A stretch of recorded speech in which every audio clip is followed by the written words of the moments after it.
حضرت امام علی مقام سیدنا امام حسین کو ہم واقعہ کربلا کی نسبت سے جانتے ہیں، اور مجھے کہنے کے لیے معاف کیجئے گا، ہم نے واقعہ کربلا کے ضمن میں حضرت امام علی مقام کو 10 دن میں سمیٹ دیا ہے۔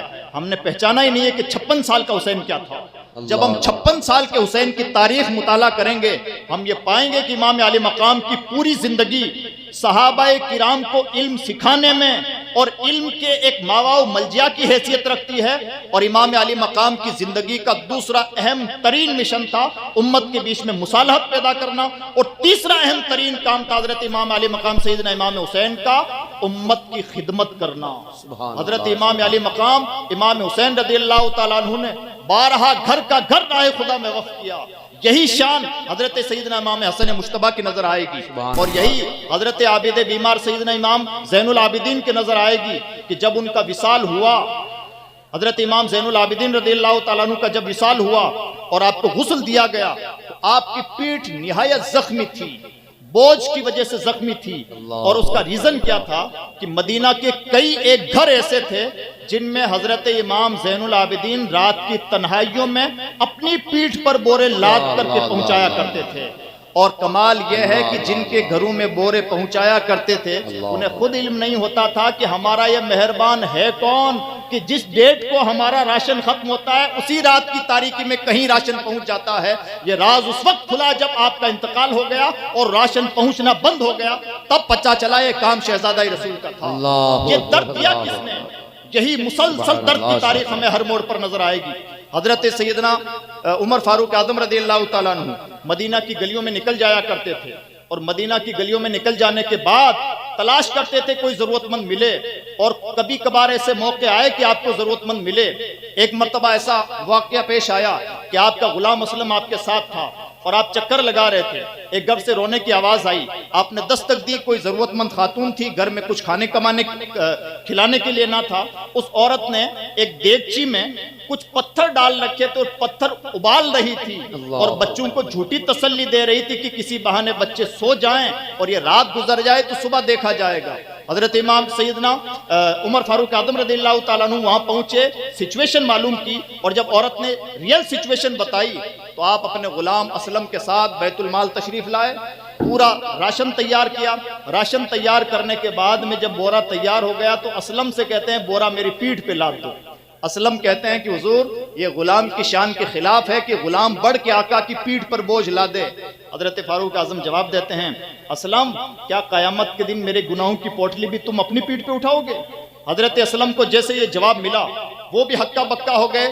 حضرت سیدنا امیر المومنین فاروق اعظم رضی اللہ تعالیٰ عنہ نے وہ بوجھ اپنی پیٹھ پہ لادا، اس عورت کے گھر پہنچے، اپنے ہاتھ سے کھانا پکایا، اپنے دامن سے اس کھانے کو ٹھنڈا کیا، پھر اس کے بچوں کو کھلایا، اس خاتون کو کھلایا، اور جب سب کھا چکے تو کھانے کے بعد حضرت اسلم کہتے ہیں میں نے دیکھا امیر المومنین نے اپنے دونوں ہاتھ آگے کر لیے اور اپنے گھٹنے اور دونوں ہاتھوں کے سہارے جس طرح سے 4 پاؤں والا جانور چلتا ہے چلنے لگے، اور جانوروں کی سی آوازیں نکالنے لگے، کبھی کسی جانور کی آواز کبھی کسی جانور کی آواز۔ جب چھوٹے چھوٹے بچوں نے حضرت عمر فاروق اعظم کو اس طرح کی آوازیں نکالتے ہوئے دیکھا تو ہنسنے لگے۔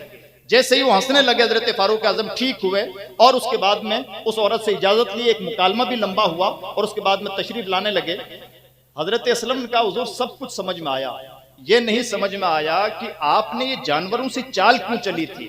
فرماتے اسلم جب ہم اس گھر میں داخل ہوئے تھے تو میں نے دیکھا کہ بچے رو رہے تھے، عمر کو اس وقت تک سکون کی نیند نہ آتی جب تک ان بچوں کو ہنستا ہوا نہ دیکھ لے، میں نے صرف ان بچوں کو ہنسانے کے لیے طریقہ اپنایا تھا۔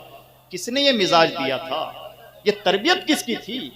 آج تو سونے کے باتھ روم بنائے جاتے ہیں، یہ کس نے تربیت تھی؟ 22 لاکھ مربع میل زمین کا بادشاہ اس شان کے ساتھ یہ کام کر رہا ہے۔ صرف کراماتی انداز سے ان باتوں کو نہ دیکھا جائے، اس ناحیے سے دیکھا جائے کہ امت کا یہ درد کس نے ان کے سینے میں اڈیلا تھا، وہ ذات رسالت حضور نبی اکرم صلی اللہ علیہ وسلم کی ذات ہے۔ اور یہی سلسلہ جب آگے بڑھتا ہے تو لمبی داستان ہے، ہم سب جن کی تقلید کرتے ہیں حضرت سیدنا امام اعظم رضی اللہ تعالیٰ عنہ، جب آپ رات میں اپنی عبادت میں مصروف ہوتے تو آپ کا ایک پڑوسی شرابی تھا، شراب کے نشے میں دھت ہو کے امام اعظم اپنی مسجد میں عبادت کرتے رہتے، اور وہ پڑوسی شراب کے نشے میں دھت ہو کے مستی میں کچھ اشعار گنگنایا کرتا اور کہتا میں بڑا قیمتی آدمی تھا، لوگوں نے مجھے ضائع کر دیا، میری قدر نہ کی۔ ایک دن پرشاسن کے لوگ آئے اور اس کو گرفتار کر کے لے گئے، جیل میں ڈال دیا۔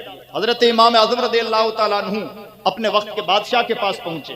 امام اعظم کا زمانہ جو گزرا ہے اس میں ٹوٹل 14 بادشاہ ہوئے ہیں، اور تقریباً بادشاہوں نے امام اعظم سے گزارش کی ہے کہ آپ ہمارے یہاں قاضی القضات کا عہدہ قبول کر لیں۔ امام صاحب نے یہ عہدہ قبول نہیں کیا، اس کے بدلے میں جیل چلے گئے، لیکن عہدہ قبول نہیں کیا۔ ہم اس شخص کے مقلد ہیں جس نے جیل میں جانا گوارا کر لیا، عہدہ قبول نہیں کیا۔ مجھے تو یہ کہتے ہوئے بھی ہچکچاہٹ ہوتی ہے کہ ہم اسی کے مقلد ہیں۔ اللہ، ہم نفس پرست لوگ انہی کے مقلد ہیں، ہم جاہ پرست لوگ انہی کے مقلد ہیں۔ وہ تھے ہمارے پیشوا۔ حضرت امام اعظم رضی اللہ تعالیٰ عنہ نے دیکھا کہ دو تین دن تک وہ شرابی کی آواز نہیں آئی، تو پوچھا کہ کیا ماجرا ہے۔ لوگوں نے بتایا کہ اس کو پرشاسن کے لوگوں نے جیل میں ڈال دیا ہے۔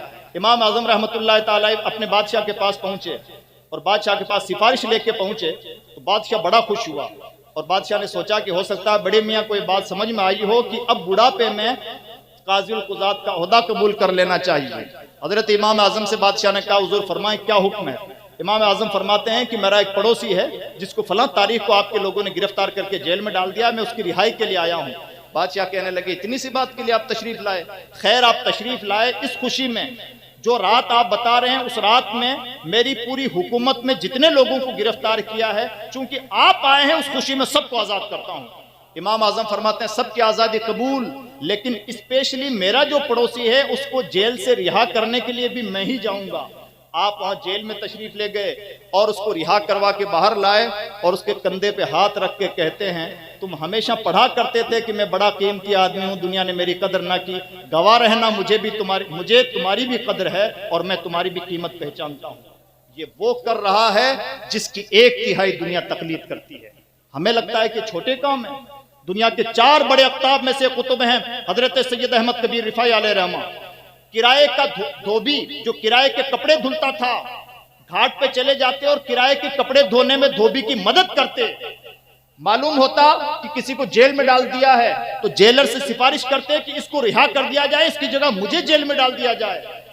دریا کے کنارے چلے جاتے اور تلاش کرتے مسافروں میں کوئی ایسا ہے جس کے پاس قیمت نہ ہو، سفر کرنے کی قیمت نہ ہو، تو میں اسے قیمت دینے کے لیے آیا ہوں۔ یہ ہے ہمارے بزرگوں کی تاریخ۔ ہم دور نہ جائیں، حضرت سیدنا مفتی اعظم ہند امام احمد رضا خان محدث بریلوی کے صاحبزادے علامہ مصطفیٰ رضا خان بریلوی علیہ رحمہ کشن گنج بہار کی سرزمین پر تشریف لے گئے، اور حضرت مفتی اعظم ہند کو جمعہ کے دن کشن گنج کی جامع مسجد میں جمعہ کی نماز بھی ادا کروانی تھی، اور جمعہ کی نماز سے پہلے خطاب بھی کرنا تھا۔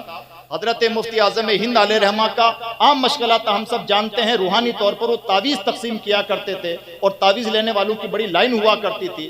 تعویذ لینے والوں کی ایک لمبی قطار تھی، اور نماز کا وقت تنگ ہو رہا تھا۔ جب نماز کا وقت تنگ ہونے لگا تو خادم نے کہا حضور اب ان کو روک دیا جائے، کشن گنج تشریف لے چلیں جامع مسجد میں، وہاں خطاب بھی فرمائیں اور اس کے بعد میں نماز بھی آپ پڑھائیں۔ حضرت مفتی اعظم ہند فرماتے ہیں ذرا سا کچھ لوگ اور بچ گئے ہیں تو ان لوگوں کو اور تعویذ دے دیا جائے، اس کے بعد چلیں گے۔ لیکن ہم جانتے ہیں روکا نہیں جا رہا تھا، سلسلہ کٹ نہیں کیا جا رہا، تو نئے لوگ جڑتے جا رہے تھے۔ پھر اور وقت تنگ ہو گیا، جب اور وقت تنگ ہوا تو عرض کیا گیا حضور اب اتنا وقت بچا ہے کہ آپ نماز پڑھا سکیں، ہم خطاب نہیں کر پائیں گے، اب تشریف لے چلیں۔ فرماتے ہیں کچھ لوگ اور بچ گئے، ان بیچاروں کو بھی تعویذ دے دیتا ہوں، ان کا کون پرسان حال ہے۔ اور وقت تنگ ہو گیا تو پھر غلام نے عرض کیا، خادم نے عرض کیا کہ حضور اب اتنا ہی وقت رہ گیا ہے کہ آپ جا کے نماز پڑھ لیں، اب آپ نماز پڑھا نہیں پائیں گے۔ تو جوش میں آ گئے اور فرماتے ہیں سنو میں بریلی سے یہاں آیا ہوں، میں مسافر ہوں، اور شرعی نقطہ نظر سے مسافر پر جمعہ کی نماز فرض نہیں ہوتی ہے، لیکن ان پریشان حالوں کی میں نہیں سنوں گا تو کون سنے گا؟ یہ تھا ہمارے بزرگوں کا جذبہ۔ آج ہم نے اس کام کو بہت ہلکے میں لے لیا ہے، اور اس کا نتیجہ یہ ہے امت در بدری کا شکار ہے، اور ہمارا دائرہ تنگ سے تنگ ہوتا جا رہا ہے۔ جب ہمارے اپنوں کے بیچ سے خیر خواہ کھڑے نہیں ہوتے تو عیار قسم کے لوگ، شاطر قسم کے لوگ جو مسلکی طور پر بھی شاطر ہیں اور ہمارے حریف ہیں، وہ اپنی کشادگی کے ساتھ آتے ہیں اور بڑی آسانی کے ساتھ امت کی بھولی بھیڑوں کو شکار کر لیتے ہیں۔ قیامت کے دن ہمیں حضور کی بارگاہ میں اس کا بھی جواب دینا پڑے گا کہ ہم صاحب حیثیت ہوتے ہوئے بھی اپنی ذمہ داریاں پوری کر رہے تھے یا نہیں کر رہے تھے۔ حضرت صدر الافاضل نے بہت پہلے اپنے رسالہ سواد العظم میں لکھا ہے، فرماتے ہیں اب علماء اپنے ذہن سے نکال دیں کہ آپ کی ذمہ داری صرف مسجدوں کے ممبر سے خطاب کر کے یا دارالفتہ سے فتویٰ لکھ کر کے یا درسگاہ میں پڑھا کر کے یا چند کتابیں لکھ کر کے پوری ہو جاتی ہیں۔ اب آپ ایک آزاد ملک میں سانسیں لینے جا رہے ہیں جہاں ہر قوم اپنے حقوق حاصل کرنے کے لیے بے چین ہے، اور جو آگے بڑھے گا اپنے حقوق حاصل کر لے گا۔ خدا را یاد رکھو، تم سے قیامت کے دن یہ بھی باز پرس ہوگی کہ جب اس طرح کے قوانین بنائے جا رہے تھے تب تم کہاں تھے۔ ایک فقیر نے مدتوں پہلے صدائیں لگائیں، آج بھی اس کے صدا صدا بصہرا ہے، آج بھی اس کی آواز پر کان دھرنے کے لیے تیار نہیں ہے۔ عزیز دوستو، کہانی بڑی لمبی ہوگی، تسلسل کے ساتھ بیان کی جائے تو لیکن وقت میں گنجائش نہیں ہے۔ میں بتانا یہ چاہتا ہوں، آج امت جس اضطراب کا شکار ہے، سیاسی طور پر، معاشی طور پر، ملکی طور پر اور عالمی سطح پر، اس نازک گھڑی میں ہماری ذمہ داری بنتی ہے ہم اپنی اپنی بساط کے مطابق امت کے اندر اتحاد پیدا کریں۔ یہ افسوسناک بات ہوگی کہ دو سگے بھائی لڑیں، اور یہ تو ڈوب مرنے کا موقع ہوگا ہمارے لیے کہ خانقاہیں آپس میں لڑتی رہیں، صرف اتنی سی بات پر کہ کوئی چشتی اور کوئی قادری ہے، کوئی سہروردی اور کوئی نقشبندی ہے، کیا جھگڑوں کے ایشو رہ گئے ہیں؟ کل قیامت کے دن ہم اور نہ صحیح کہ آپ اپنے بزرگوں کو بھی چہرہ دکھانے کے لائق ہوں گے؟ کیا کوئی چشتی سلطان الہند کو چہرہ دکھانے کے لائق ہوگا؟ کیا کوئی قادری حضرت سیدنا غوث اعظم کو چہرہ دکھانے کے لائق ہوگا؟ ہم اپنے بزرگوں کے نام کا ٹائٹل اگر اپنے سابقے اور لاحقے کے طور پر استعمال کر رہے ہیں تو ہماری ذمہ داری بنتی ہے۔ قادری لفظ اپنے آپ میں بڑا بھاری لفظ ہے، اس لفظ کی آبرو بچانا ہماری ذمہ داری ہے۔ ہمیں جواب دینا پڑے گا کہ ہم آپ سے منسوب ہو کے قادری کہلاتے تھے، چشتی کہلاتے تھے۔ واہ واہ واہ واہ، یہ بہت چھوٹی بات ہوگی، یہ بہت ہلکے پن کی بات ہوگی، اور حضور کے مزاج کو نہ پہچاننے کی نشانی ہوگی، اور امت کی بدخواہی ہوگی۔ اس دور زوال میں بھی ہم رساکش رہیں، جب ہمارا خون پانی سے زیادہ سستا ہے، جب ہمارے سپورٹ میں کوئی دو بول بولنے والا نہیں ہے، جب ہم ہی ہر چائے کی چسکی کے ساتھ یہ گفتگو کرتے رہتے ہیں کہ ہماری کوئی بات کرنے والا نہیں ہے، کوئی بات کرنے والا نہیں ہے، اس ماحول میں بھی رساکشی، اس ماحول میں بھی معمولی بحثوں کی بنیاد پر ایک دوسرے کے خلاف تن کھڑے ہو جاتے ہیں، مستحبات اور معمولی چیزوں کی بنیاد پر ہم جانے کس حد تک چلے جاتے ہیں۔ ہمیں فیصلہ کرنا چاہیے، صرف عالمانہ طور پر اپنے فضیلتوں کی باتیں نہ کریں، بلکہ ہمیں یہ بھی ٹٹول لینا چاہیے کہ جس پیغمبر کی زبان نے علماء کو خیار الخلق کہا ہے، اسی پیغمبر کی زبان میں کسی حدیث میں شرار الخلق بھی کہا گیا ہے، کہیں ہمارا شمار بھول کر ان میں تو نہیں ہو جاتا۔ یہ سوچنے کا وقت ہے، یہ جائزہ لینے کا وقت ہے، اور اگر اس نازک گھڑی میں بھی ہم نے اپنے آپ کو نہیں سنبھالا اور کہیں جواب دینا پڑے نہ پڑے، 60-70 سال کی زندگی تو کبھی بھی غبارے کی طرح پھوٹ جائے گی، لیکن اس بارگاہ میں جواب دینا بڑی مشکل ہو جائے گا۔ جس نے ایک بنا کے 313 اور 313 سے 1.25 لاکھ اور 1.25 لاکھ سے دنیا کا ہر چوتھا انسان بنایا ہے، اس کی بارگاہ میں جواب دینا بڑا مشکل ہو گیا ہے۔ ایک پائی جوڑ کی امت بنی ہے، اور ہم امت میں انتشار پھیلانے کے لیے تیار ہیں۔ ہم امت میں انتشار پھیلانے سے پہلے ذرا بھی نہیں سوچتے۔ ہم یہ بھول چکے ہیں کہ ہماری ہر بات سوشل دنیا میں وائرل ہوتی ہے، ہماری باتیں جو منہ سے نکلی ہے وہ کہاں تک جائے گی اس کو ناپا نہیں جا سکتا، اس لیے ہر بات ناپ تول کے بولیں، بہت ذمہ داریوں کا احساس کریں، جیسے تیسے چاہے اپنے افکار و نظریات کا اظہار نہ کر بیٹھیں، اور کچھ نہ ہوگا وہ ہنسی کیا جو فتنے اٹھا کے چلے۔ فتنے اٹھانا مشکل نہیں ہے، اصل چیز ہے فتنوں کو دبا لینا، اس لیے کہ قرآن پاک کے مطابق فتنے بپا کرنا یہ کسی کا مرڈر کرنے سے بھی بدترین گناہ ہے۔ اس لیے عزیز دوستو، بہت نازک گھڑی ہے ہمارے لیے، ہمہ جہت سنبھلنے کا وقت ہے، اور میں اپنی ہر گفتگو میں کہا کرتا ہوں، اس لیے آخر میں آپ کو ہوم ورک کے طور پر عرض کروں گا، اگر اس زندگی میں کچھ کرنا چاہتے ہیں، نہیں کرنا چاہتے ہیں تو کرنے کا تہیہ کیجئے، ورنہ آپ کی اور ہماری زندگی کا کوئی مقصد نہیں، اور کچھ کرنا چاہتے ہیں تو آج کے دور زوال میں اور بالخصوص ہمارے اپنے ملک کے تناظر میں، جمہوری تقاضوں کے تناظر میں، اگر آپ کچھ کرنا چاہتے ہیں تعلیم پہ کام کیجئے۔ مجھے بے پناہ خوشی ہے کہ غالب میاں صاحب تعلیمی ادارے چلاتے ہیں، تعلیمی دلچسپی رکھتے ہیں، اپنے بچوں کو بھی انہوں نے پڑھایا، اور مجھے بے پناہ خوشی ہے کہ ہاں سلسلہ قادریہ کی نمائندگی کر رہے ہیں حضرت سید امان میاں صاحب قبلہ، سید امین القادری صاحب قبلہ، سلسلہ نقشبندیہ کے ترجمان شہزادہ شیخ العالم یہاں پر تشریف فرما ہیں، اور سلسلہ سہروردیہ کے اجلاس میں ہم سب شریک ہیں، یعنی سہروردی ہماری میزبانی کر رہے ہیں، اور یہیں پر کئی چشتی ہوں گے، کئی قادری ہیں، کئی نقشبندی ہیں، ہم سب میزبان ہیں۔ ہمیں ہر موڑ پر یوں ہی مل جل کے رہنا ہے، اور جو بھی فتنہ بپا کرنے کی کوشش کریں ان سے کہیں حضرت حضور آپ کے سامنے ہم عاجزی پیش کر سکتے ہیں، لیکن کوئی ایسی بات ہماری طرف سے نہیں آنی چاہیے جس سے امت میں انتشار پیدا ہو۔ اور آخری طور پر اگر کچھ کرنا چاہتے ہیں تو علم کو فروغ دیجیے۔ سب سے بڑی ضرورت ہے امت کی علم۔ امت جہالت کی وجہ سے ذلیل ہو رہی ہے، ہم نے امت کو علم دیا تو گویا امت کو علم کی شکل میں عزت دی، اور رسول اللہ کی بارگاہ میں ہم بھی عزت پانے کے حقدار ہوں گے۔ امت کی دوسری بڑی ضرورت ہے کہ امت کو مالی طور پر مضبوط کیا جائے، اس کے لیے جو کر سکتے ہیں وہ کیجئے۔ اور بھی امت کی بڑی ضرورتیں ہیں۔ ایک آخری اور اہم ترین ضرورت ہے، اس دور زوال میں زندگی اسی کی ہے جس نے روحانی طور پر اپنے آپ کو مضبوط کیا۔ اب تو موتوں کا بھی افسوس نہیں ہوتا، بڑے بڑوں کی موتیں ہو جاتی ہیں۔ ابھی میں سید مہدی میاں صاحب قبلہ کے پاس موجود تھا اجمیر شریف میں، اچانک انہوں نے ایک حضرت کا ذکر کیا اور کہا علیہ رحمہ۔ میں نے کہا علیہ رحمہ کیا ان کا انتقال ہو گیا؟ کہنے لگا ہاں 3 مہینہ ہو گیا۔ مجھے بڑا افسوس ہوا کہ اپنے زوم کے مطابق تو حضرت اللہ ان کی مغفرت فرمائے بہت بڑے آدمی تھے، اور عالم یہ ہے کہ ان کے پڑوس میں رہنے والے آدمی کو خبر بھی نہیں کہ 3 ماہ پہلے ان کا انتقال ہو چکا ہے۔ انسان کو لگتا ہے کہ میں بڑا 30 مار کا ہوں، بڑا ترم خواہ ہوں، کوئی کچھ بھی نہیں ہے۔ جو قرآن نے کہا ہے وَمَا مَتَاعُ الْحَيَاةِ الدُّنْيَا إِلَّا مَتَاعُ الْغُرُورِ، دنیاوی زندگی دھوکے کا سامان ہے۔ سچی بات یہ ہے کہ 100% دھوکے کا سامان ہے۔ اس لیے عزیز دوستو، اپنی عمر کو غنیمت جانیں۔ حدیث پاک میں بھی یہی بات ارشاد فرمایا گیا 2 چیزوں سے زیادہ تر لوگ دھوکہ کھاتے ہیں، ایک تندرستی اور ایک وقت۔ جب تک یہ دونوں نعمتیں انسان کے پاس رہتی ہیں انسان قدر نہیں کرتا، اور دونوں ہی نعمتیں ایسی ہیں کہ چلی جاتی ہیں تو لوٹ کے نہیں آتی۔ میں امید کرتا ہوں کہ انشاءاللہ ہم کہنے سننے سے زیادہ عمل کرنے کی کوشش کریں گے، اور جو قابل عمل باتیں ہوئیں، اگر قابل عمل باتیں ہوئی ہیں تو کوئی ادھر ادھر کی واہ واہی کرنے کی ضرورت نہیں ہے، کچھ کرنے کا تہیہ کیجئے، یہی امت کی دردمندی کا تقاضا ہے۔ ایک حدیث پاک سے اپنی بات پر مہر لگا دوں، امام طبرانی نے معجم میں اس کو کوڈ کیا ہے، فرماتے ہیں من اصبح ولم یہتم بامور المسلمین فلیس منہم، جس شخص کی ایک صبح اس حال میں ہو کہ اسے امت مسلمہ کی فکر نہیں، وہ مسلمانوں میں سے ہے ہی نہیں۔ اما بعد، اعوذ باللہ من الشیطان الرجیم، بسم اللہ الرحمن الرحیم، سبحانک لا علم لنا الا ما علمتنا انک انت العلیم الحکیم۔ قال اللہ تبارک و تعالی فی کتابہ المجید فَلَعَلَّكَ بَاخِعٌ نَفْسَكَ عَلَىٰ آثَارِهِمْ إِن لَّمْ يُؤْمِنُوا بِهَٰذَا الْحَدِيثِ أَسَفًا۔ صدق اللہ العظیم۔ ان اللہ وملائکتہ یصلون علی النبی یا ایھا الذین آمنوا صلوا علیہ وسلموا تسلیما۔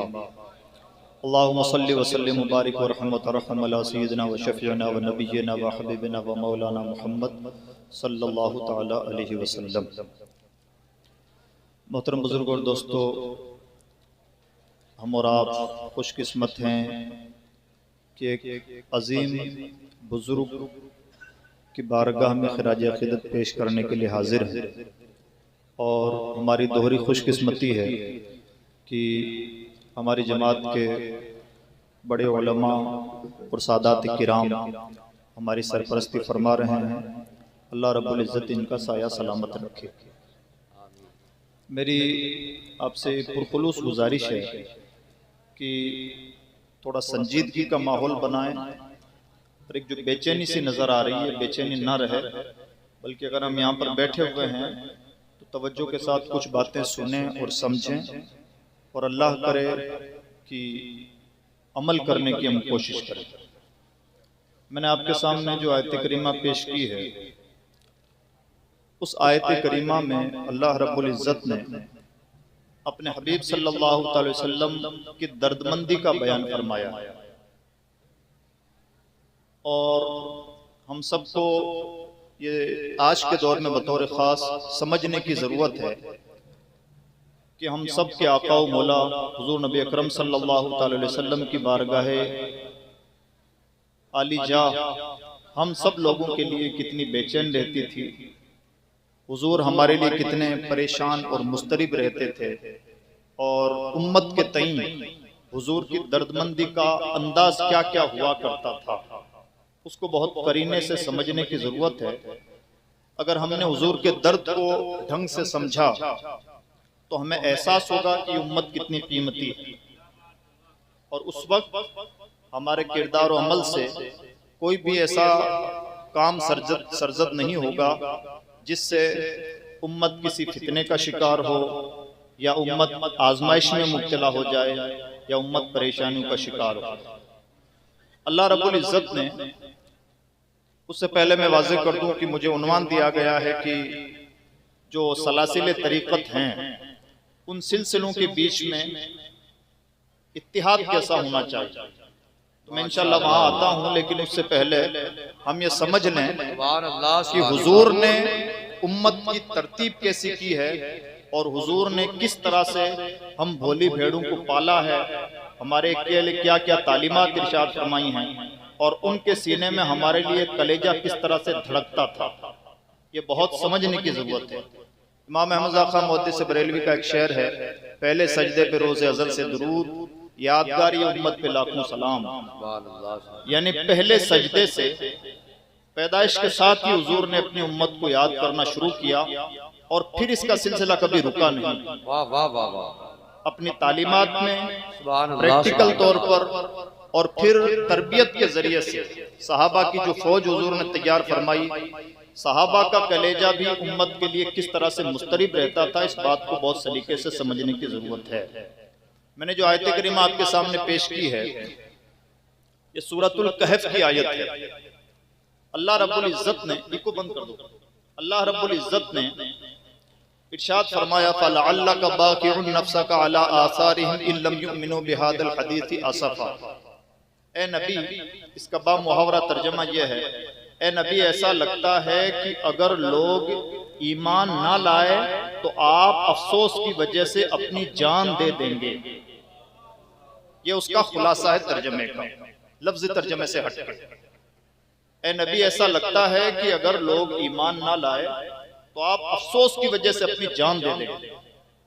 اب ذرا قرآن پاک کے ان الفاظ پر اور ان الفاظ کے اندر جو معنی چھپے ہوئے ہیں ان پر ہم غور و فکر کریں کہ کسے کہتے ہیں جان دینا۔ آج کی ہماری دنیا فارمیلٹی کی دنیا ہے۔ سچائی یہ ہے کہ جیسے جیسے قیامت قریب آ رہی ہے دنیا اور زیادہ فارمل بنتی جا رہی ہے، چہروں پہ مسکراہٹیں ہوتی ہیں، دلوں میں کوئی صفائی نہیں ہوتی۔ مسافوں کے لیے ہاتھ بڑھتے ہیں لیکن ان مسافوں کے اندر اخلاص کہیں سے کہیں تک نظر نہیں آتا۔ ہر چیز نے ایک الگ روپ لے لیا ہے، اور بڑے دھوکے میں ہے وہ انسان جو اس فارمل دنیا سے خوش ہو جائے۔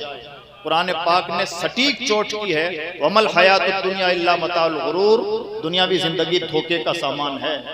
اور اقبال نے بھی بڑی سچی بات کہی ہے، کیا ہے تو نے متاع غرور کا سودا، فریب سود و زیاں لا الہ الا اللہ۔ اس لیے ہمیں بہت زیادہ جھمیلوں میں الجھنا نہیں چاہیے، اور ہمارا ٹارگیٹ اور ہمارا مطمح نظر بہت کلیئر ہونا چاہیے۔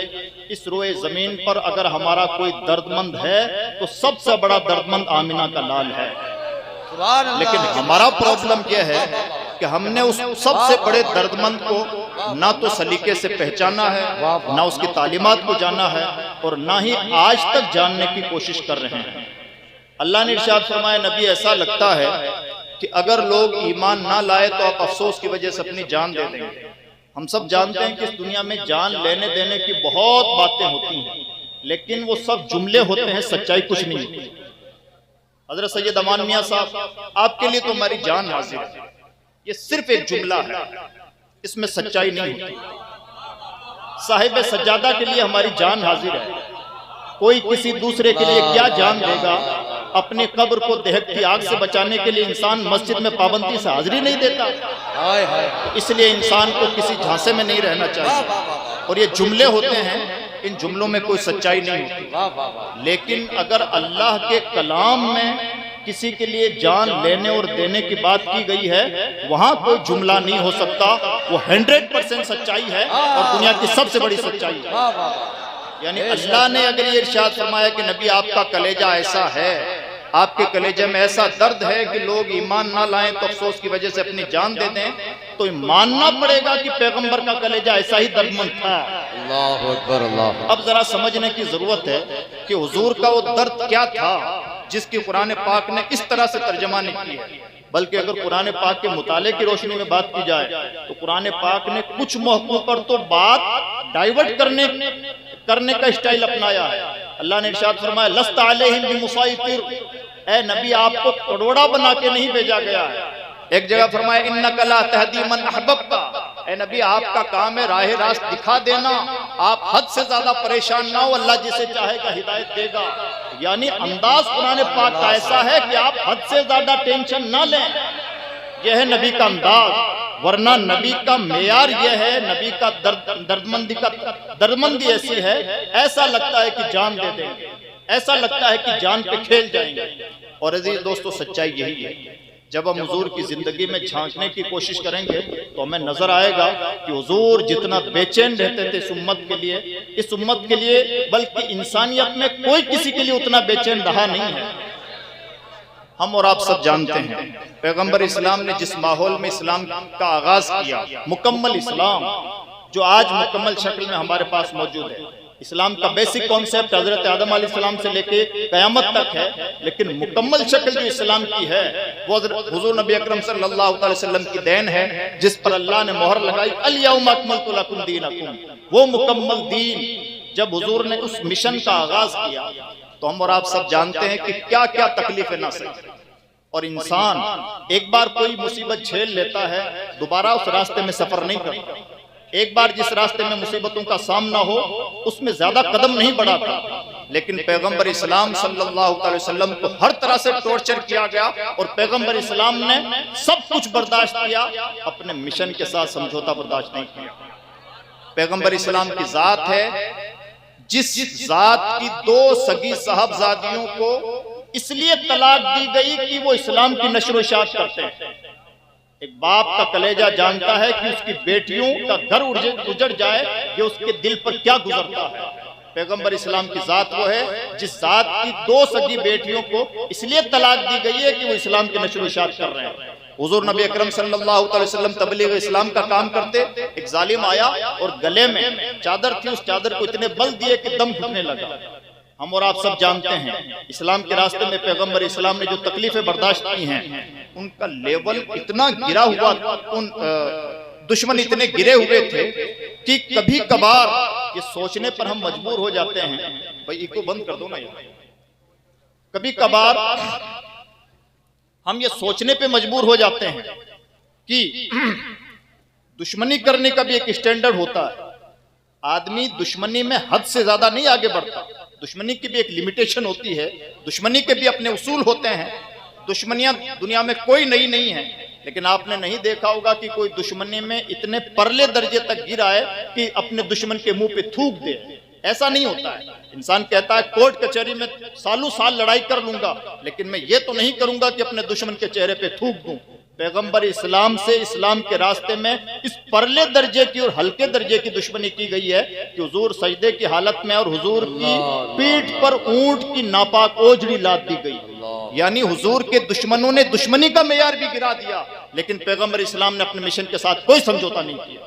حضور نبی اکرم صلی اللہ علیہ وسلم طائف کی سرزمین پر تشریف لے گئے، اتنا سب کچھ جھیلنے کے بعد اپنے صحابہ کو سیکریٹ مشورہ دیتے ہیں اور صحابہ کرام کو ہجرت کرنے کا حکم دیتے ہیں، وہ حبشہ کی طرف تشریف لے جاتے ہیں۔ ایک وقت آتا ہے کہ صحابہ کو حکم ہوتا ہے وہ مدینہ شریف کی طرف کوچ کرنے لگتے ہیں، لیکن حضور کسی بھی موقع پر سمجھوتا نہیں کرتے، طائف کی سرزمین پر تشریف لے جاتے ہیں اور وہاں پر جو سلوک کیا گیا ہم سب جانتے ہیں۔ اس طرح سے پتھر برسائے گئے کہ جسم سے خون نکلنے لگا، اور حضور کے جسم سے نکلنے والا خون خاص طور پر دشمنوں نے یہ طریقہ اپنایا کہ لونڈوں کو، لفنگوں کو حضور کے پیچھے لگایا اور کہنے لگے کہ اس پر پتھر مارو۔ حضور پر پتھر مارتے تھے، حضور کے پاؤں پر، اور پاؤں پر مسلسل پتھر مارنے کی وجہ سے خون نکلا، اور وہ خون نکل کر آپ کی نالین شریف، جوتیاں اس خون میں سن گئیں، اٹ گئیں، اور جب وضو کے لیے نکالنے کی نوبت آئی تو نالین شریف آسانی سے نکل نہیں رہے تھے۔ یہ کیا گیا۔ جب بہت زیادہ پاؤں پہ چوٹ لگتی تو حضور تھوڑی دیر کے لیے بیٹھ جاتے، تو پھر کوئی 2 لونڈے آتے اور بازو پکڑ کے حضور کو کھڑا کرتے، اور تیسرا کوئی چوتھا کوئی ہوتا جو حضور کے پاؤں پر پھر پتھر مارتا۔ دشمنی کی اس حد تک دشمن گرا ہے، لیکن پیغمبر اسلام نے اپنے مشن کے ساتھ سمجھوتا نہیں کیا۔ مسلسل ایک ہی چیز ہے جس کے بارے میں اللہ نے ارشاد فرمایا ایسا لگتا ہے کہ آپ جان دے دیں گے، اور ایک دو موقع پر نہیں، آسان نہیں ہوتا انسان کے لیے اپنا وطن چھوڑنا۔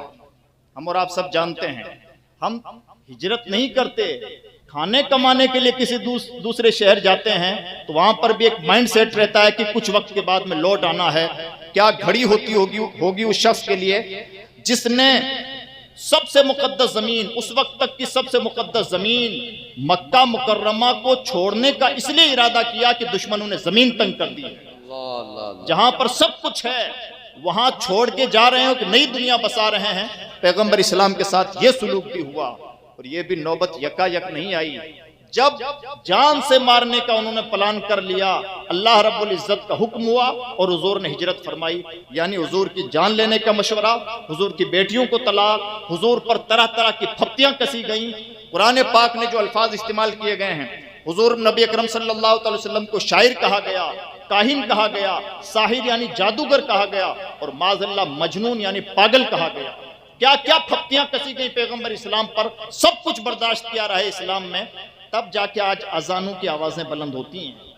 اسلام اتنا سستا مذہب نہیں ہے جتنے ہلکے میں ہم نے لے لیا. اللہ اکبر یہ شہادت گئے الفت میں قدم رکھنا ہے. لوگ آسان سمجھتے ہیں. نعرہ تکبیر، نعرہ رسالت. عزیز دوستو، اسلام بڑی قربانیوں کے بعد، مسلسل قربانیوں کے بعد، بلکہ ایک حدیث پاک کے مطابق ہر پیغمبر کو دین کے راستے میں ستایا گیا، لیکن مجھے سب سے زیادہ ستایا گیا. اور یہ سچ ہے. حضور نے جب مکہ چھوڑ کے مدینہ ہجرت فرمائی، ایسا نہیں کہ دشمنوں سے اب بھی پیچھا چھوٹ گیا. مدینہ جانے کے بعد میں بھی دشمنوں نے پیچھا نہیں چھوڑا، اور مدینہ کے آس پاس کے قبائل کو بھڑکاتے تھے اور کہتے تھے تم مدینہ پر محمد پر اٹیک کرو، ہم تمہارا سپورٹ کریں گے. اس طرح سے مکہ کے لوگوں نے 450 کلومیٹر تک 400 کلومیٹر تک حضور کا تعاقب کیا ہے، مسلسل تعاقب کیا ہے. ایک طرف ان کا یہ عالم، اور دوسری طرف جب فتح مکہ کا موقع آیا اور 13 سال کے ستانے والے ان ظالموں سے بدلہ لینے کا، انتقام لینے کا وقت آیا، اور پیغمبر اسلام پوری شاہانہ شان و شطوت کے ساتھ مکہ مکرمہ لوٹ کے آئے، تو صحابہ کرام کے اندر ایک عجیب جوش تھا. اور صحابہ کرام جوش میں نعرہ لگا رہے تھے الیوم یوم الملحمہ، آج 13 سال کے ظالموں سے بدلہ لینے اور بوجھ کرنے کا دن ہے. جب اس طرح کے نعرے صحابہ کرام لگا رہے تھے، حضور نبی اکرم صلی اللہ علیہ وسلم جب مکہ مکرمہ کی سرحد میں داخل ہو رہے تھے تو اونٹ کا جو کجاوا ہوتا ہے، حضور کی پیشانی اتنی جھکی ہوئی تھی کہ اونٹ کے کجاوے سے بار بار ٹچ ہو رہی تھی. یعنی جب کوئی فاتح آدمی کسی مفتو قوم کے سامنے جاتا ہے تو گھمنڈ کا اور اکڑ کا عالم ہوتا ہے. پیغمبر اسلام اپنے وطن اصلی میں لوٹ رہے ہیں تو نہایت عاجزی کے ساتھ لوٹ رہے ہیں.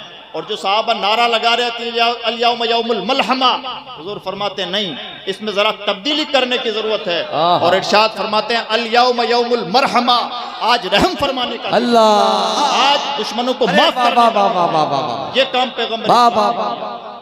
اور پھر نعرہ تکبیر، نعرہ رسالت، مذہب اسلام، عظمت مصطفیٰ، عظمت صحابہ، علماء اہل سنت. میری گزارش ہے کہ آپ سبحان اللہ اور نعروں سے بھی زیادہ مجھے سن لیں. ابھی جیسے ہیں ویسے ہی رہیے، بس ایسے رہیے. باتیں زیادہ اہم ہوتی ہیں.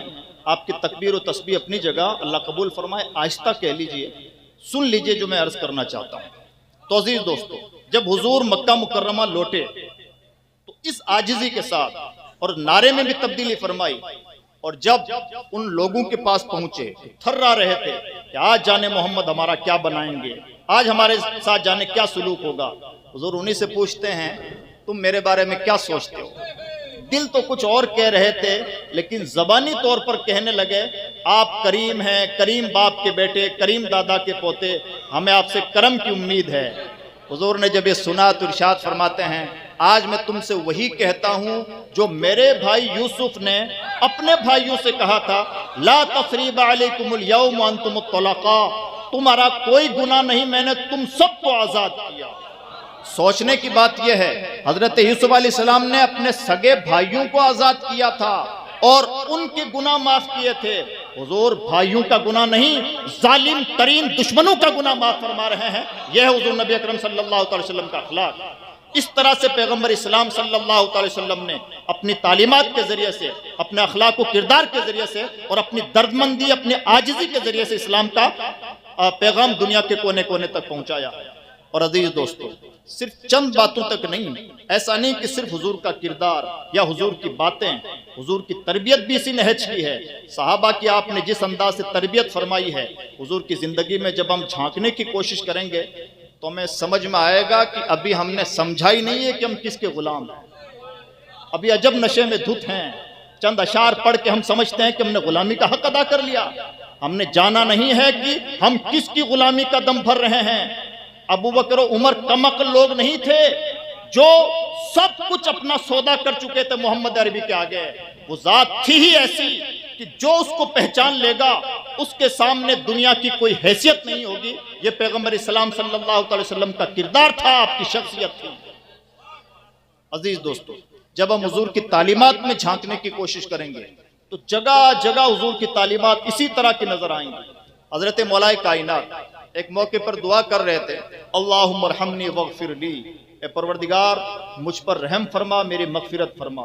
حضور نے کان میں آ کے ارشاد فرمایا، علی اپنی دعا کا انداز بدلو اور الفاظ یوں ادا کرو، اللہم ارحمنا واغفر لنا، اے پروردگارہ ہم سب پر رحم فرما، ہم سب کی مغفرت فرما۔ یعنی تمہاری مقبول دعاؤں میں پوری امت شامل ہونی چاہیے۔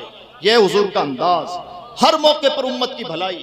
کون ہے جو اتنی دور کی سوچتا ہے، ایک ہی مینڈا صحیح پوری امت کی طرف سے قربانی کے موقع پہ ذبح کر رہے ہیں؟ کون ہے جو اتنی دور کی سوچتا ہے کہ کوئی مقدس رات آئے، کوئی پاکیزہ مغفرت کی رات آئے تو امت کے لیے مسلسل رو رہے ہیں، مسلسل رو رہے ہیں، گریہ ازاری کر رہے ہیں؟ کون ہے جو اتنی دور تک سوچتا ہے؟ حضرت سیدنا اویس قرنی، عظیم ترین عاشق رسول، کبھی رسول اللہ سے ملاقات نہیں ہوئی ورنہ شرف صحابیت سے مشرف ہوتے۔ اول اور آخر کمیونیکیشن ایک ہی مرتبہ ہوا، مدینہ تشریف لائے، حضور سے ملاقات نہیں ہو سکی۔ حضور نے اپنے دو چہیتے صحابہ حضرت سیدنا مولا کائنات حضرت سیدنا فاروق اعظم کو اپنی ایک نشانی دے کے بھیجا کہ اویس کے پاس جانا اور میری یہ نشانی دینا اور اویس سے یہ بات کہنا۔ حضور نبی اکرم صلی اللہ علیہ وسلم نے اپنے اس عظیم عاشق کے پاس یہ پیغام بھجوایا۔ اب سوال یہ ہے، حضور کو کس نے بتایا تھا کہ یمن کی پہاڑیوں میں آپ کا دیوانہ رہتا ہے؟ نہ تو ویسے کرنے نے کبھی خط لکھا، نہ کبھی ملاقات ہوئی۔ پتا چلا کہ اللہ رب العزت نے اپنے نبی کو وہ علم عطا فرمایا ہے جو بہت ساری عقلوں کو آج بھی سمجھ میں نہیں آتا۔ قضیہ یہ نہیں ہے کہ حضور غیب جانتے ہیں یا نہیں جانتے، قضیہ یہ ہے کہ عقل وہاں تک پہنچ پا رہی ہے یا نہیں پہنچ پا رہی ہے۔ پیغمبر اسلام نے اپنے اس عظیم ترین عاشق کے پاس، عظیم ترین عاشق، فرسٹ اور لاسٹ کمیونیکیشن ہے۔ پہلے کبھی کوئی بات ملاقات نہیں ہوئی اور آئندہ بھی کبھی کوئی بات ملاقات نہیں ہوگی، فرسٹ اور لاسٹ کمیونیکیشن ہے۔ جب ایسے عظیم محبوب کا اور عظیم محب کا فرسٹ اور لاسٹ کمیونیکیشن ہو تو اس میں جو میسیج دیا جاتا وہ میسیج معمولی تو نہیں ہو سکتا۔ حضور نے حضرت اویس قرنی کے پاس اپنے ان دو صحابہ کو بھیجا اور اویس کی چونکہ دعائیں قبول ہوتی تھیں تو حضور نے حضرت اویس قرنی سے ایک دعا کرنے کے لیے کہا۔ عقل یہ کہتی ہے اویس کے پاس حضور کو یہ کہلوا بھیجنا چاہیے تھا، عمر اویس سے کہنا کہ کربلا میں میرے شہزادوں پہ ظلم نہ ہو۔ کہنا تو یہ چاہیے تھا، انسان کی طبیعت تو یہ کہتی ہے۔ آج ہمیں پتا چل جائے کہ صاحب سجادہ کی دعائیں قبول ہوتی ہیں، ہر شخص اپنی دعائیں اور گزارشیں لے کے آئے گا، ہر انسان پریشان حال ہے، کہنے سننے کی باتیں ہیں، چہرے مسکراتے رہتے ہیں، اندر سے تو پریشانی ہی کا شکار ہیں۔ ہر انسان اپنی پریشانیاں لے کے آئے گا، لیکن مجھے کہنے کے لیے معاف کیجئے گا، ہم میں سے زیادہ تر لوگ وہ ہوں گے جو اپنی ہی پریشانیاں، یہ مقدمہ، یہاں کامیابی، یہاں برکت، یہ مکان اور یہ دکان اور یہ جھگڑا، اس کے لیے آئیں گے۔ کوئی اس وقت یہ نہیں لے کے آئے گا حضرت ایک دعا یہ کر دیجئے کہ حالات بڑے عجیب ہیں، ذرا ٹھیک ہو جائیں۔ اگر ہمیں موقع ملے کہ غالب میاں سے ایک دعا کروا سکتے ہو، وہ دعا قبول ہوگی۔ اللہ نے انہیں مستجاب الدعوات بنایا ہے، دعائیں کی گزارشیں سب لے کے آئیں گے، لیکن اس وقت کسی کا دل اتنا بڑا نہیں ہوتا کہ اپنے آپ کو اور اپنے خاندان کو چھوڑ دے اور امت کی فکر کرے۔ پیغمبر اسلام یہ جانتے ہیں کہ فرسٹ اور لاسٹ کمیونیکیشن ہے اویس سے، تو بات تو یہ کہنی چاہیے، بات تو اپنے خاندان کی کرنی چاہیے تھی، کچھ اور کرنی چاہیے تھی۔ کہتے ہیں عمر اویس سے کہنا کہ میری امت کے لیے مغفرت کی دعا کرے۔ یہ ہے پیغمبر کا کلیجہ۔ کون سا ایسا موقع ہے جہاں پیغمبر نے اپنی امت کو یاد نہ کیا ہو، بلکہ عظیم ترین ذات پیغمبر اسلام کی ذات، اکلوتی ذات جنہیں یہ شرف حاصل ہے روئے زمین پر کہ انہوں نے اپنی مادی آنکھوں سے اپنے رب کا دیدار کیا۔ نہ پہلے کسی کو یہ شرف حاصل ہوا، نہ آئندہ کسی کو یہ شرف حاصل ہو۔ جب اللہ کی بارگاہ میں حضور نبی اکرم صلی اللہ علیہ وسلم کی حاضری ہوئی تو جیسے ہماری آپس میں ایک دوسرے سے ملاقات ہوتی ہے تو ہم سلام کرتے ہیں، السلام علیکم وعلیکم السلام، یہ ایک طریقہ ہوتا ہے گریٹنگ کا، اور اسی طرح سے ہم گریٹنگ کرتے ہیں، اسی طرح سے علیک سلیک کرتے ہیں۔ اللہ کی بارگاہ میں اگر کسی کی حاضری ہو تو وہ کیا کرے گا؟ سلام تو اسے بھیجا جاتا ہے جسے سلامتی کی ضرورت ہو، السلام علیکم، آپ پر اللہ کی طرف سے سلامتی نازل ہو، یہ دعا ہے۔ اللہ کو دعائیں نہیں دی جاتی، اللہ کی بارگاہ میں دعائیں کی جاتی ہیں۔ تو اللہ کی بارگاہ میں اگر کسی کی حاضری ہو تو وہ کیا کرے؟ یہ فلسفہ بھی حضور نے حل فرمایا اور شب معراج ہمیں بتایا کہ اگر کسی خوش نصیب کو یہ سعادت حاصل ہو کہ اس کی اللہ کی بارگاہ میں حاضری ہو جائے تو اسے کہنا چاہیے التحیات للہ والصلوات والطیبات، تمام اچھائیاں، تعظیمیں اور بزرگیاں اللہ کے لیے ہیں۔ یہ حضور کی طرف سے اللہ کی بارگاہ میں گریٹنگ ہے۔ اللہ رب العزت نے حضور کو جواب دیا، تو یہ جواب کتنا پیارا ہے، السلام علیکہ ایھا النبی ورحمۃ اللہ وبرکاتہ۔ اے اللہ کے نبی، آپ پر اللہ کی طرف سے سلامتی ہو، رحمتیں ہوں، برکتیں ہوں۔ یہ اللہ کا جواب ہے، اور آپ اندازہ لگا سکتے ہیں کہ جواب کتنا لاڈ اور پیار والا ہے۔ آج امت میں ایک مسئلہ یہ بھی ہے کہ حضور پر سلام پڑھنا چاہیے یا نہیں پڑھنا چاہیے، اور کھڑے ہو کے پڑھنا چاہیے یا بیٹھ کے پڑھنا چاہیے۔ عزیز دوستو، جس ذات پر خدا نے سلام بھیج دیا ہو وہ اس بات کی محتاج نہیں کہ ہم جیسے ناکارہ ان پر سلام بھیجیں۔ ہماری خوش قسمتی ہے کہ اس بارگاہ میں ہمارا سلام قبول ہو جائے جس پہ خدا نے سلام بھیجا ہے۔ یعنی درود و سلام یہ جھگڑے کا ایشو نہیں، اپنے قسمت کا فیصلہ کروانے کا ایشو ہے۔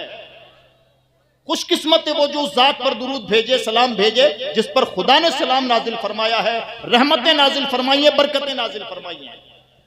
تو حضور نے کہا تحیات للہ والصلوات والطیبات، اللہ نے جواب دیا السلام علیکہ ایھا النبی ورحمۃ اللہ وبرکاتہ۔ اردو میں اسے کہتے ہیں علیک سلیک، کمپلیٹ۔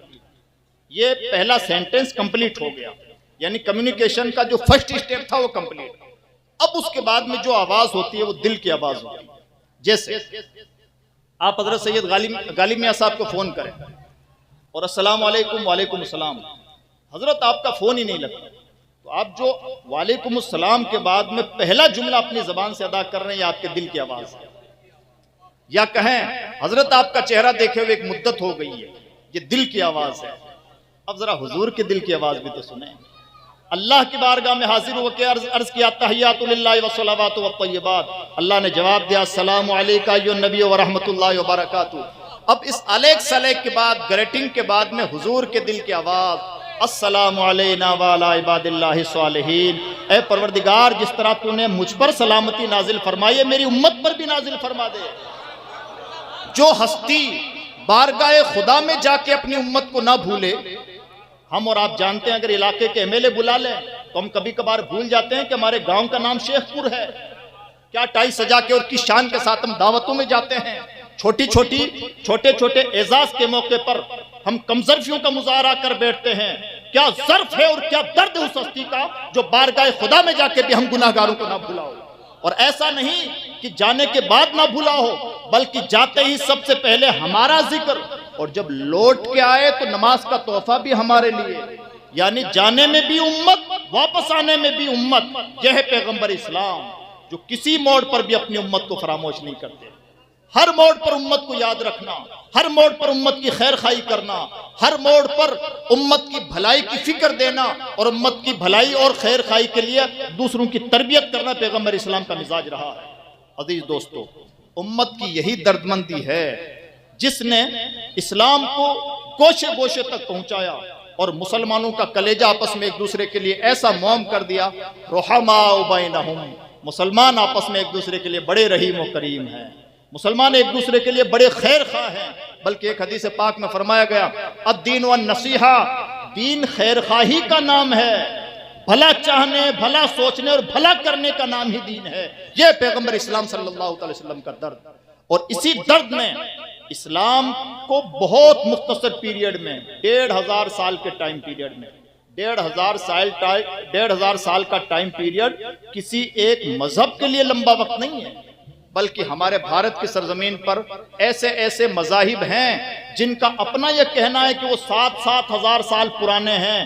ان اتنے پرانے مذاہب کے بیچ میں اسلام 1500 سال پرانا مذہب ہے، لیکن دنیا کے ہر چوتھے انسان تک پہلے پہنچا ہوا تھا، اب دنیا کے ہر تیسرے انسان تک پہنچنے کے لیے تیار ہے۔ اور آج مسلمانوں کے خلاف جتنی بھی دنیا میں بے چینی ہے یا جو اسلاموفوبیا ہے، سچ یہ ہے مسلمانوں سے بہت زیادہ دقت نہیں ہے، دقت اسلام سے ہے۔ اسلام مذہب ہی ایسا ہے کہ جہاں جہاں مذہب اسلام جائے گا اسلام چھا کے رہے گا۔ الاسلام یعلو ولا یعلا۔ اللہ رب العزت نے اس مذہب کو ایسا مزاج عطا فرمایا ہے کہ یہ مذہب جہاں رہتا ہے سرخرو رہتا ہے اور ہمیشہ سربلند رہتا ہے، غالب رہتا ہے۔ یہ مذہب اسلام کا مزاج ہے۔ تو عزیز دوستو، پیغمبر اسلام صلی اللہ علیہ وسلم کا یہی وہ درد ہے جس درد نے پوری کائنات میں مذہب اسلام کو سب سے زیادہ تیزی کے ساتھ پہنچایا اور اسلام کو آفاق کے گوشے گوشے میں پہنچایا۔ عزیز دوستو، حضور نبی اکرم صلی اللہ علیہ وسلم نے اپنی امت کی جو تربیت فرمائی، اس تربیت میں بھی ہم یہ بات پائیں گے، ایک ایک صحابی کی تربیت اس نہج پر ہوئی ہے کہ اس کے لیے فرسٹ امت ہے۔ کچھ بھی ہے، کچھ بھی پوچھا جائے تو فرسٹ کون نکلے گا؟ حضور کی امت۔ اور اس میں اس دردمندی میں عالم یہ ہے، حضرت سیدنا فاروق اعظم رضی اللہ تعالیٰ عنہ اپنا عام لباس پہن لیتے، عامیانہ لباس پہن لیتے، خلافت والا لباس رات میں تبدیل فرما لیتے اور عام لباس پہن لیتے، اور عام لباس پہن کے مدینہ کی گلیوں میں نکل جاتے اور تلاش کرتے رہتے کوئی پریشان حال تو نہیں ہے۔ کون ہے جو 24 لاکھ مربع میل زمین کے بادشاہ کو اس اسٹیج تک لا رہا ہے کہ بادشاہانہ رنگ میں نہیں بلکہ ایک نہایت سادہ لباس پہن کے گلیوں کے چکر لگا رہا ہے رات کی تاریکیوں میں کہ کہیں کوئی پریشان حال تو نہیں ہے؟ یہ دردمندی دی کس نے؟ یہ دردمندی دراصل پیغمبر اسلام کی دین ہے۔ پیغمبر اسلام کسی دردمندی کا نتیجہ ہے کہ حضرت سیدنا عثمان غنی رضی اللہ تعالیٰ عنہ جب مدینہ منورہ کی سرزمین پر تشریف لائے تو مدینے کی سب سے بڑی ضرورت اس وقت کی تھی میٹھا پانی۔ حضرت عثمان غنی رضی اللہ تعالیٰ عنہ نے پہلے 12,000 اور پھر 8,000 درہم میں میٹھے پانی کا کنواں مہنگے داموں میں خرید کر کے اہل مدینہ کے لیے وقف کیا۔ حضرت سیدنا فاروق اعظم کوئی بہت امیر آدمی نہیں تھے، امیر المومنین ہوتے ہوئے جب ان کا وصال ہوا ہے تو وہ قرضدار تھے، لیکن اس قرضداری کے باوجود چونکہ ایک موقع پر انہیں مال غنیمت کے طور پر ایک باغ ملا تھا، مدینہ میں قحط پڑا، تو حضرت سیدنا فاروق اعظم رضی اللہ تعالیٰ عنہ وہ اپنا باغ یہ کہہ کے وقف کر دیتے ہیں کہ میرا یہ باغ ہر اس مسلمان کے لیے وقف ہے جس کو کھانا نہ ملتا ہو وہ یہاں سے کھجوریں لے سکتا ہے۔ یہ درد دیا کس نے تھا؟ یہ پیغمبر اسلام کا درد ہے جس نے، اور یہی وہ درد ہے جس نے صحابہ کرام کو چین سے نہیں بیٹھنے دیا۔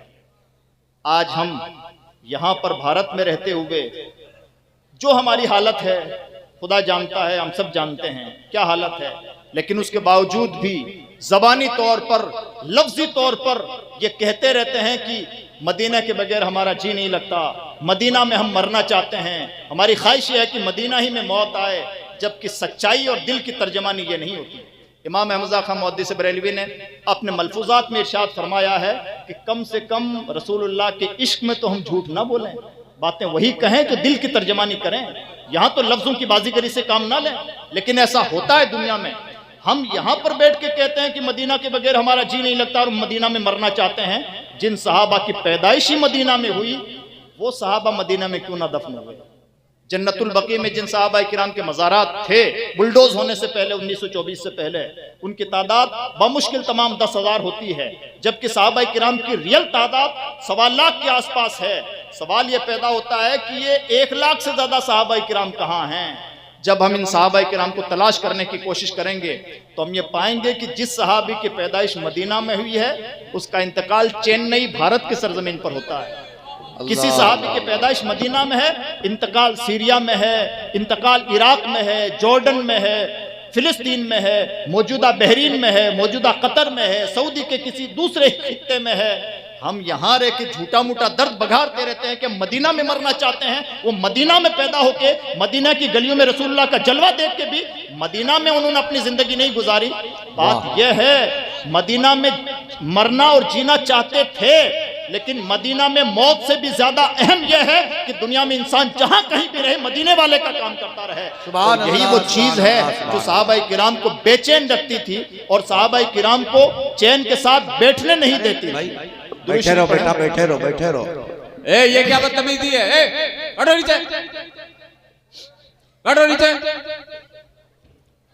تو عزیز دوستو، یہ تھی حضور نبی اکرم صلی اللہ علیہ وسلم کی تربیت کہ صحابہ ذکر رسول سے بھی زیادہ فکر رسول پر یقین رکھتے تھے۔ آج یہ فکر رسول ہی ہے جو دنیا کے 220 ملکوں سے زائد ملکوں میں اسلام کی داغ میل پائی جاتی ہے۔ ہم اور آپ نے کوئی تیر نہیں مارا ہے، ہمارے کہنے پہ تو چند لوگ داڑھی نہ رکھیں۔ دراصل ہم جو کچھ بھی خیرات کھا رہے ہیں وہ حضور کی تربیت اور صحابہ کی محنتوں کا نتیجہ ہے، یا پھر بعد کے ادوار میں ان اولیاء کاملین کی محنتوں کا نتیجہ ہے۔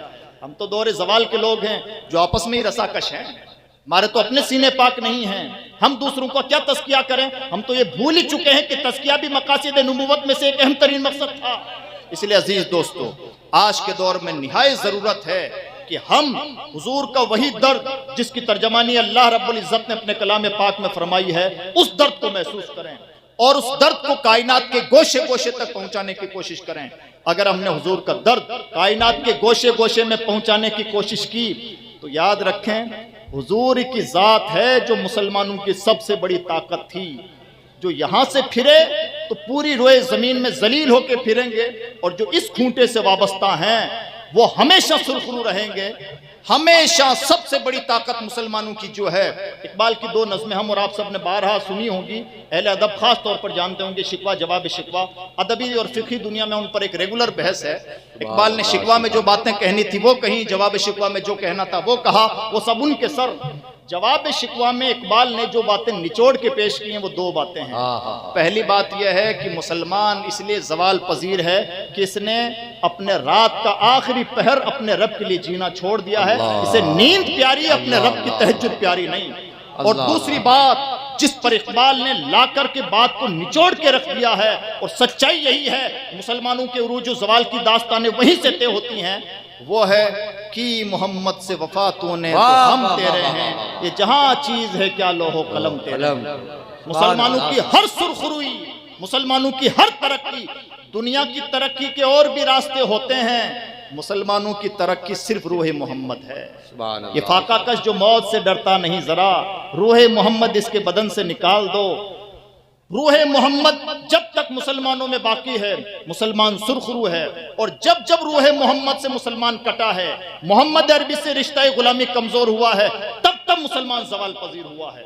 عزیز دوستو، آج کے عہد کی سب سے بڑی ضرورت یہ ہے کہ حضور نبی اکرم صلی اللہ علیہ وسلم سے رشتہ غلامی مضبوط کریں، اور اسی کے ساتھ حضور سے دردمندی کا رشتہ ہم جتنا مضبوط کر سکتے ہیں۔ سبحان اللہ، واہ واہ واہ۔ جی درود شریف پڑھیے۔ اللہم صلی وسلم مبارک رحمہ اللہ و شفینا و نبینا و حبیبنا و مولانا صلاۃ و سلام علیک یا رسول اللہ، صلاۃ و سلام علیک یا حبیب اللہ۔ آپ حضرات اپنی جگہ تشریف رکھیں، ان بزرگوں کی سادات کی زیارت ہو جائے، یہ آپ کے لیے کافی ہے، نہ انہیں ڈسٹرب کریں۔ سکون اطمینان سے بیٹھیے آپ لوگ، جو آنے والی ذات ہے وہ آ ہی جائے گی، آپ اتنے بے چین کیوں ہوئے جا رہے ہیں؟ اتنی بہترین گفتگو آپ لوگوں کو سامنے پیش کی جا رہی ہے، آپ اس سے اپنے کو بالکل الگ رکھے ہوئے، ایسی گفتگو تو آپ کو برسوں میں سننے کو نہیں ملے گی۔ اتنی پیاری گفتگو آپ نے اس سے پہلے کبھی نہیں سنی ہوگی، تو جو آپ کے سامنے بیان کیا جا رہا ہے پوری توجہ ادھر رکھے، اور جو آنے والی شخصیت ہے وہ آ ہی جائے گی۔ جی ویلکم کریں۔ بیٹھے رہو بیٹھے رہو۔ اے اسٹیج پہ کوئی کھڑا نہیں ہوگا۔